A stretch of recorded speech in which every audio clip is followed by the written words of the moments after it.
Welcome to our channel. ఈరోజు మనము ఆరోగ్యానికి ఎంతో మేలు చేసేటువంటి మునగాకుతోటి ఎంతో టేస్టీ అండ్ హెల్తీగా ఇలా పొడి కొట్టుకొని దీన్ని స్టోర్ చేసుకొని పెట్టుకొని డైలీ ఒక 2 ముద్దలు వేడి వేడి అన్నంలో ఇలా మునగాకు పొడిని తింటే చాలా మంచిదండి.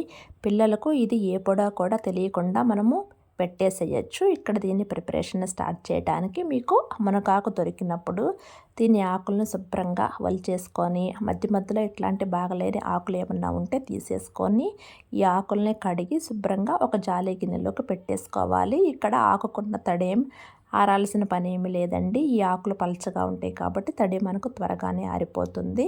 ఇక స్టవ్ ఆన్ చేసుకొని ప్యాన్లో ఒక గుప్పెడు పల్లీలను వేసుకొని పల్లీలకు పచ్చిదనం పోయేంత వరకు ఫ్రై చేసుకొని దాన్ని పొట్టు తీసి మిక్సీ జార్లో వేసేసుకుందాము. తర్వాత అదే ప్యాన్లో ఆయిల్ ఏమీ లేకుండా మీ కారానికి సరిపడా ఎండుమిర్చిని ఇలా తీసుకొని ఫ్రై చేసుకుంటే లోపల గింజలు కూడా మనకు ఫ్రై అవుతాయి.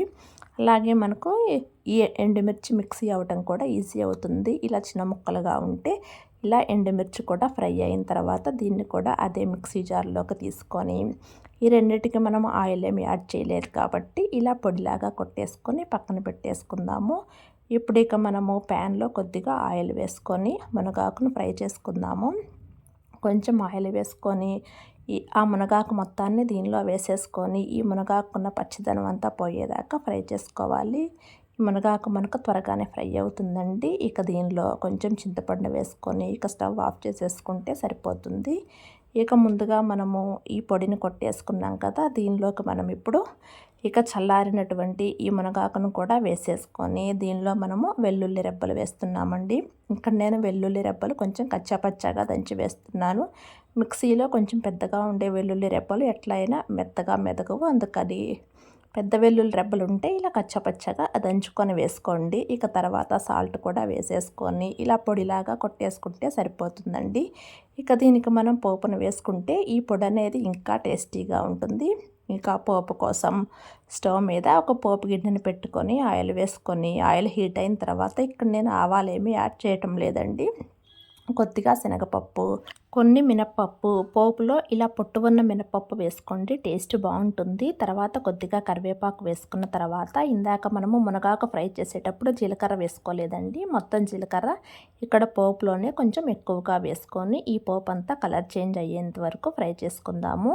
మీకు కావాలనుకుంటే కొంచెం పసుపు, కొద్దిగా ఇంగువైనా సరే యాడ్ చేసుకోండి. ఇలా పోపు అంతా ఫ్రై అయిన తర్వాత దీనిలో ఈ మునగాకు పొడిని కూడా వేసేసుకొని ఒక 2 నిమిషాలు కనుక లో ఫ్లేమ్లో ఉడికించేసుకుంటే చాలండి, చాలా టేస్టీగా ఉంటుంది. ఇక దీనిలోకి మనము ఈ మునగాకు పొడిని 1-2 రోజుల్లో కంప్లీట్ చేయాలి అనుకుంటే దీనిలో మనము టమాటా అయినా సరే యాడ్ చేసుకోవచ్చు. ఇక ఫస్ట్లో మనము కొన్ని పల్లీలను ఫ్రై చేసాం కదా, పల్లీల ప్లేస్లో కొంచెం నువ్వులైనా సరే యాడ్ చేసుకోండి. లేకుంటే కొన్ని పల్లీలు కొన్ని నువ్వులు వేసైనా సరే ఫ్రై చేసుకొని ఈ మునగాకు పొడిని ఇలా కొట్టేసుకొని ఇది కంప్లీట్గా చల్లారిన తర్వాత దీన్ని ఒక డబ్బాలో స్టోర్ చేసుకొని పెట్టుకుంటే ఒక వారం రోజుల పాటు నిల్వ ఉంటుందండి.